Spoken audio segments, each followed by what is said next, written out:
စူပါဆောက်ကမောင်တစ်ကစ်စမိုနဲ့ဝိုင်းတို့ကိုဗီတနီရွာကိုခေါ်သွားတယ်။အဲ့ဒီရွာလေးမှာမာရီမာသားနဲ့လာဇူတို့မောင်နှမ၃ယောက်နေထိုင်နေ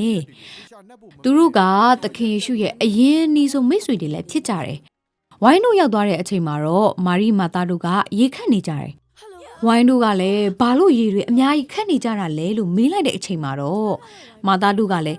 ဒီနေ့မှာသူတို့အိမ်ကိုသူတို့ရဲ့မိတ်ဆွေသခင်ယေရှုကလာတဲခုမာလို့ပြောပြတာပေါ့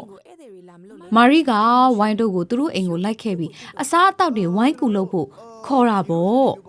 မောင်တစ်တို့ကလည်းသူတို့ကကူညီပေးချင်ပါတယ်သခင်ယေရှုနဲ့လည်းတွေ့ချင်ပါတယ်ဆိုပြီးလိုက်သွားကြတယ်လာဇုကတော့သခင်ယေရှုကိုသွားကြိုတယ်အဲ့လိုနဲ့သခင်ယေရှုရောက်လာတဲ့အခါမှာတော့လာဇုကအပြေးအလွာသွားတာပေါ့ဒါပေမဲ့သခင်ယေရှုအဲ့ဒီရွာကိုလာတာကိုမကြိုက်တဲ့ဖာရီရှဲတွေကတော့သခင်ယေရှုကမာယွန်းနဲ့ပရောဖက်ဖြစ်တယ်ဆိုပြီးပြောနေကြတယ်အဲ့လိုလာဇုကသခင်ယေရှုကိုမာရိမာသားတို့စီခေါ်သွားတယ်သခင်ယေရှုရောက်သွားတဲ့အချိန်မှာတော့မာသားကကျွေးမွေးဖို့မိဘူးကြောင့်မှအလုပ်တွေရှုပ်နေတယ်သူကအဲ့လိုအလုပ်တွေရှုပ်နေတဲ့အချိန်မှာမာရိကတော့သခင်ယေရှုပြောပြတာကိုတခြားသူတွေနဲ့အတူတူနားထောင်နေတယ်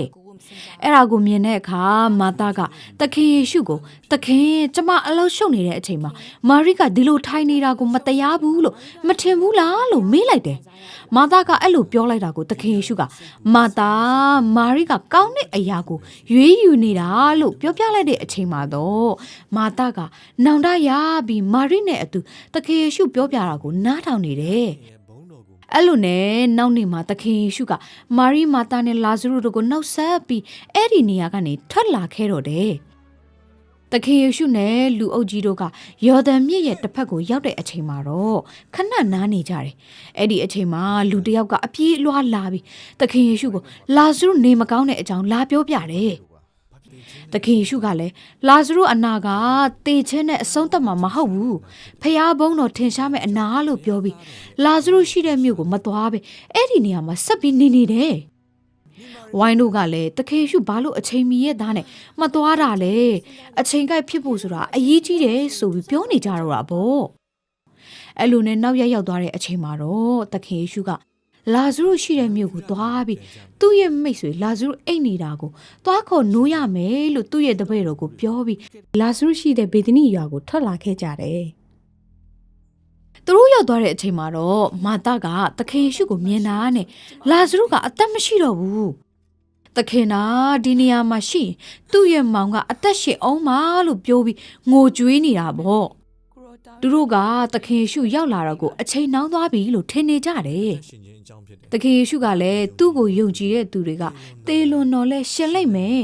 အဲ့ဒါကိုယုံကြည်လားဆိုပြီးမာသကိုမေးတယ်ပြီးတော့မာရိကိုလည်းသွားခေါ်ဖို့ပြောတယ်အဲ့လိုနဲ့မာသကမာရိကိုသွားခေါ်လာတဲ့အချိန်မှာမာရိကသခင်ယေရှုရောက်လာတာကအချိန်နှောင်းသွားပြီလို့ငိုကြွေးပြီးပြောပြနေတာပေါ့သခင်ယေရှုကလည်းသူချစ်ရတဲ့မိတ်ဆွေမရှိတော့တဲ့အတွက်ဝမ်းနည်းနေတယ်ပြီးတော့သူတို့ကိုလာဇရုကိုထားတဲ့သင်္ချိုင်းစုကိုခေါ်သွားဖို့ပြောတယ်ရောက်သွားတဲ့အချိန်မှာတော့သခင်ယေရှုကလာဇရုရဲ့သင်္ချိုင်းကိုပိတ်ထားတဲ့ကြောက်တုံးကြီးကိုဖယ်ဖို့ပြောတဲ့အခါမာသကလာဇရုဆုံးသွားတာ၄ရက်ရှိနေပြီမို့အနက်နေတော်တော်ထွက်နေလောက်ပြီလို့ပြောတာပေါ့သခင်ယေရှုကလည်းမာသကိုတင်ယုံလင်းဖျားသခင်လှုပ်ပေးနိုင်တယ်ဆိုတာပြန်ပြောတယ်အဲ့ဒါနဲ့မာသကလေအခြားသူတွေကိုကြောက်တုံးကြီးကိုဖယ်ပေးဖို့ပြောလိုက်တယ်အဲ့ဒီအချိန်မှာလေသခင်ယေရှုကဘုရားသခင်စီမှာဆုတောင်းပြီးလာဇရုထက်ခဲလို့အမိန့်ပေးလိုက်တယ်ခဏအကြာမှာတော့လေအားလုံးကအသက်မရှိတော့ဘူးလို့ထင်နေတယ်လာဇရုကသင်္ချိုင်းတွေကနေပြန်ထလာတယ်လူတွေအားလုံးကလည်းအဲ့ဒါကိုမြင်တော့ဘုရားသခင်ကစက်မှန်တဲ့ဘုရားဖြစ်တယ်ဆိုတော့ဂုဏ်ပြုချီးမွမ်းနေကြတော့တာပေါ့မောင်တစ်တို့ကလည်းသခင်ယေရှုကလာတာနောက်ကျသွားပြီလို့ထင်နေပေမဲ့ဖျားသခင်ရဲ့အချိန်ကအကောင်းဆုံးပဲဆိုတာလက်ခံသွားကြတယ်။အဲ့ဒီအချိန်မှာလေစူပါစာအုပ်ကလည်းမောင်တစ်တို့ကိုအိမ်ပြန်ခေါ်ခဲ့တော့တယ်။